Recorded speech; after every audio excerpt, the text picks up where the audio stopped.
Police সংবাদ পাওয়ার পরপরই ঘটনাস্থলে গিয়েছিলাম এবং ঘটনাস্থলে যাওয়ার পরে তার পরিবারের সাথে কথা বলেছি।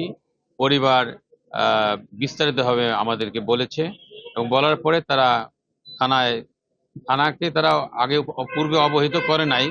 একটা ঘটনা ঘটেছিল আরো 10/2 তারিখে, কিন্তু তা আমরা তাকে জিজ্ঞাসা করলাম যে আপনার থানায় কেন বললেন না। থানায় তারা অবহিত করে নাই। থানায় যদি অবহিত করতো তাহলে হয়তো বা পরিস্থিতি এরকম নাও করতে পারতো। তো আজকে আমরা প্রিয় ভিজিটে গিয়েছিলাম।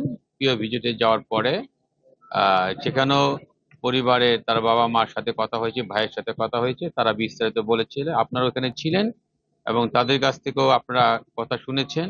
তো পুলিশ গতকাল যখন তাদের নজরে এই ঘটনাটি আসে এবং তাৎক্ষণিকভাবেই তারা ব্যবস্থা নিচ্ছে এবং এজাহার হয়েছে। এজাহারে 9 জন আসামি করা হয়েছে।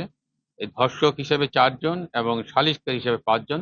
তার ভিতর ধর্ষণ 4 জনের মধ্যে 2 জনকে আমরা গ্রেপ্তার করতে সক্ষম হয়েছি এবং সালিসকারী 5 জনের মধ্যে 3 জনকে আমরা অ্যারেস্ট করেছি। বাকিদের অ্যারেস্ট করার জন্য গত রাত থেকে আমাদের অভিযান চলছে। এই মুহূর্তে একটি টিম ঢাকার বাইরে অবস্থান করছে। আমরা ইনশাল্লাহ খুব তাড়াতাড়ি ধর্ষক এবং সালিসকারী যারা ছিল তাদেরকে গ্রেপ্তার করতে সক্ষম হব। আমরা তো হত্যার পরে জেনেছি। এখন যেহেতু পোস্টমর্টেম চলছে আহ, ইয়ে, সদর থানার ইয়েতে হসপিটালে, একটা রিপোর্টটা পাওয়ার পরে আমরা বলতে পারবো। আমরা প্রাথমিকভাবে জিজ্ঞাসাবাদ করছি। আমরা তাদেরকে রিমান্ডে আনবো এবং পরবর্তীতে আইনগত ব্যবস্থা যা যা নেওয়া দরকার আমরা সবই নিব। আমাদের একটা টিম বাইরে কাজ করতেছে। যে 2 জনকে আমরা এখনো গ্রেপ্তার করতে পারিনি, আশা করি ইনশাল্লাহ আমরা গ্রেপ্তার করতে সক্ষম হব। আমরা তো ঘটনা জানার সাথে সাথেই আমাদের কাজ অব্যাহত রেখেছি এবং আমরা সবার উদ্দেশ্যে বলবো যে সে কেউ আইনের ঊর্ধ্বে নয়। আইন মোতাবেক তাদের বিরুদ্ধে ব্যবস্থা নেওয়া হবে। আমরা আইন মোতাবেক কাজ করছি।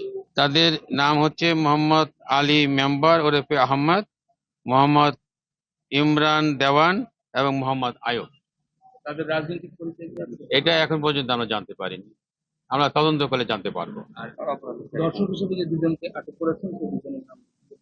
জি, সেই 2 জনের নাম হচ্ছে এবাদুল্লাহ এবং গাফফার।